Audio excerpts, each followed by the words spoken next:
Hello and welcome to Relatable Code. In this video, we're going to talk about activities in Android. So let's get started. So what is an activity in Android?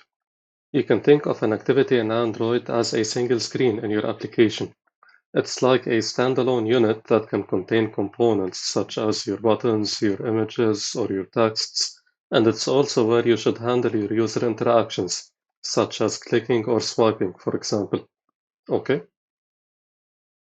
As you can see, when you first create your project, you will have an activity created by default, and that's the main activity.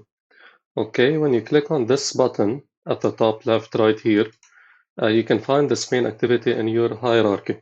Okay, here's where it's located. And so this is the activity that we were talking about. This activity currently consists of a function, and that function is called onCreate. Okay. This function is called as soon as the activity is created. We will elaborate this function in a little bit. Inside this onCreate function, you have a super call, and after that, you have a function called setContentView. Why do we need this function?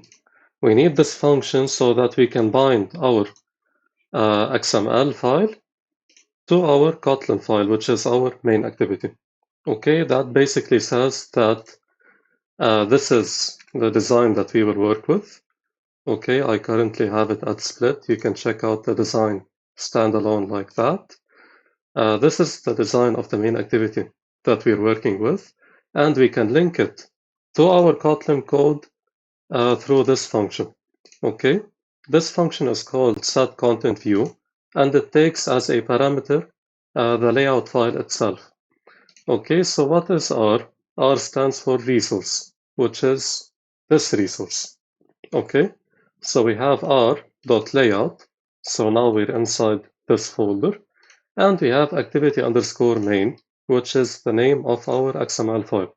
Okay, that's how you link the XML file to your activity. Now, I said something about this onCreate function and that it gets invoked as soon as the activity is created. Well, you see, this main activity isn't a normal class like the classes that we're used to in Kotlin. It's a special type of class that has its own life. Okay, this activity can get created and it can get destroyed as well.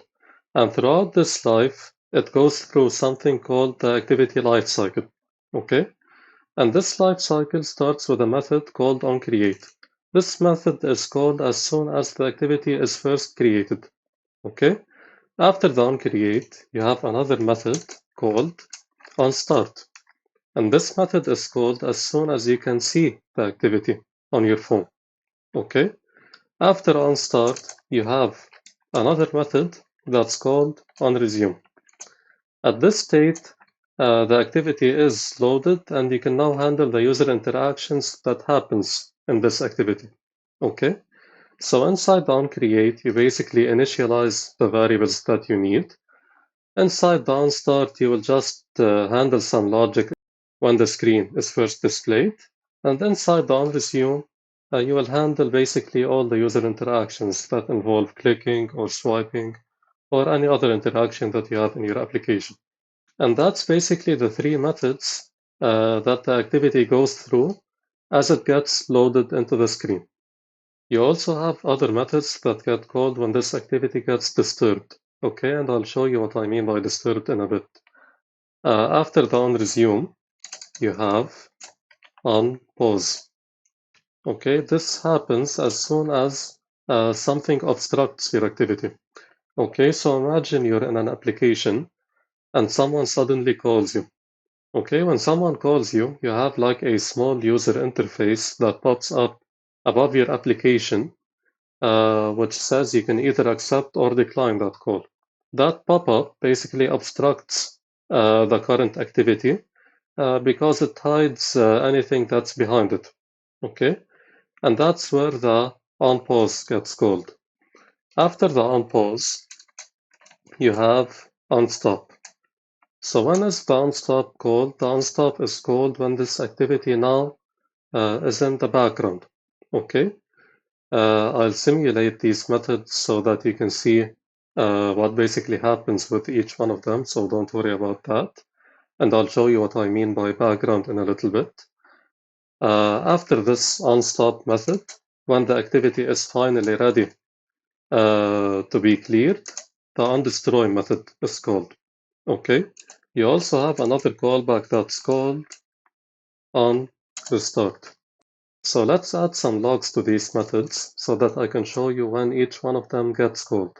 Okay. Here inside let's start with the onCreate. We can write a print line statement which says print line onCreate. We'll do the same for our other methods as well. Of course, we will rename the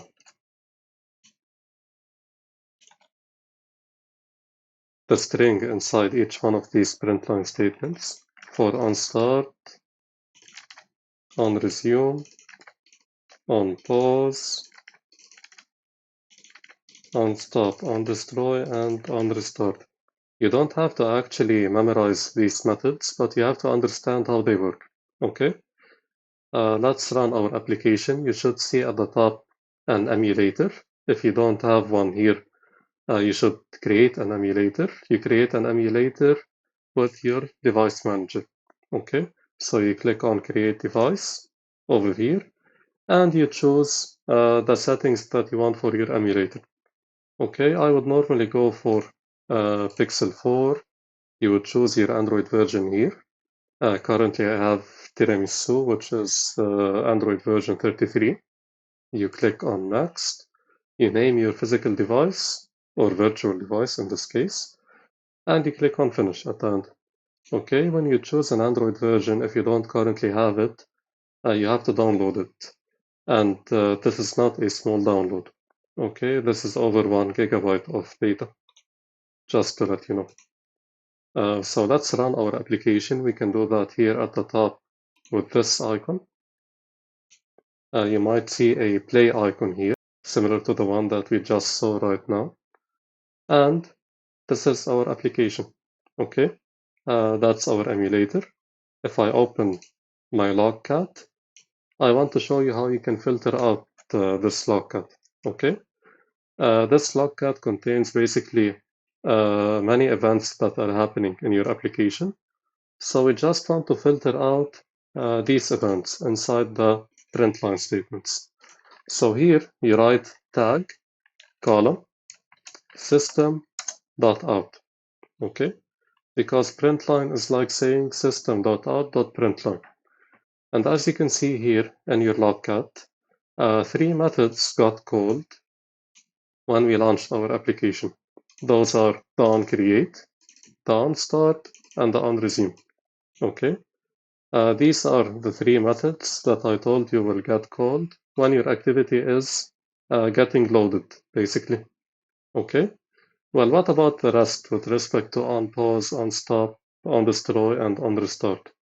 Let me show you.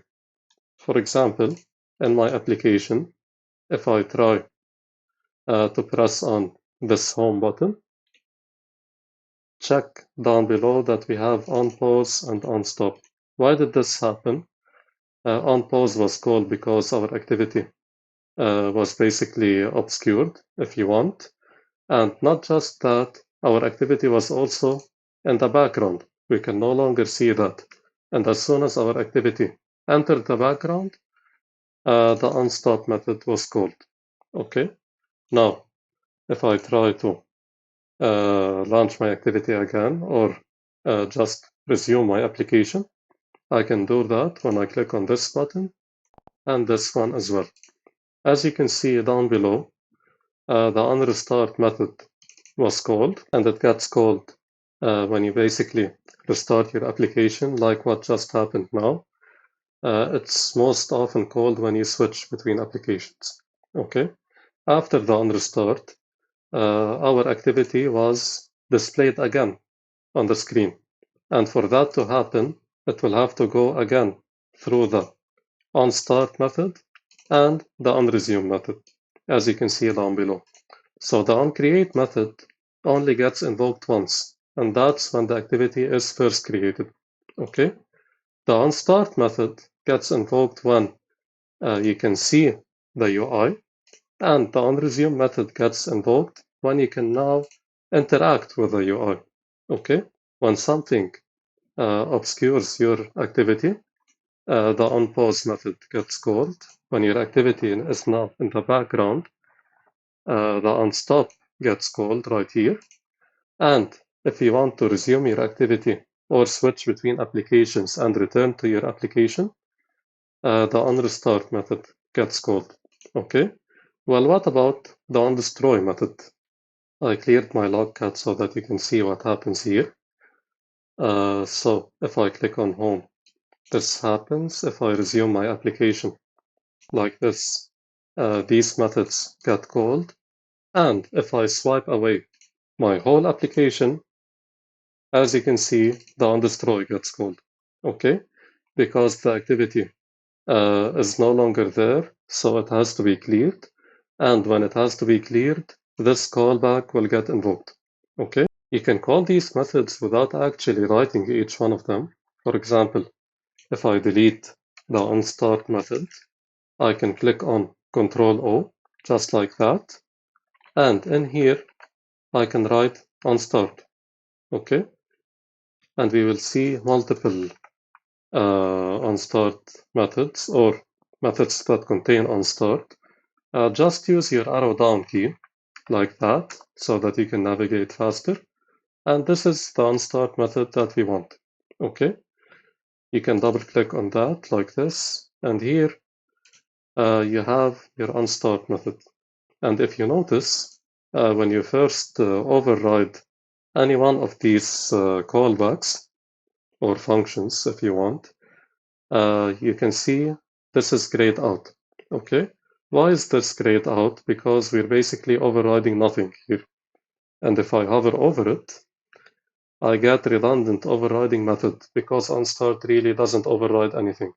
It's just a normal method for now that contains the supercall to the onStart. Okay, inside this supercall, you will have the original definition of the onStart because as you can see, the main activity extends something called app_compat activity. Okay, so if I control left click on onStart, I get navigated to the onStart, which is inside my app_compat activity, which is generated by Android. Okay, here you can see this onStart, which also has another call to another onStart function. And you don't really have to worry about these details, but I just wanted to show you where these methods came from. Okay, so here I can return my print line statements, and as you can see, it's no longer grayed out because now I'm not just calling the default onStart method of app_compat activity. Instead, I'm calling that default method and I'm adding something to that method. Okay, and we can do the same thing here with onResume. Basically, when we keep this super call, everything that gets called in the onResume of my app_compat activity will still get called, and in addition, this code will get invoked. Okay, you shouldn't delete these super methods, and you can't actually delete them because you need that super call. You need to maintain what's happening in app_compat activity, and you can feel free to add some code to that. Okay, and that's it for activities as a start.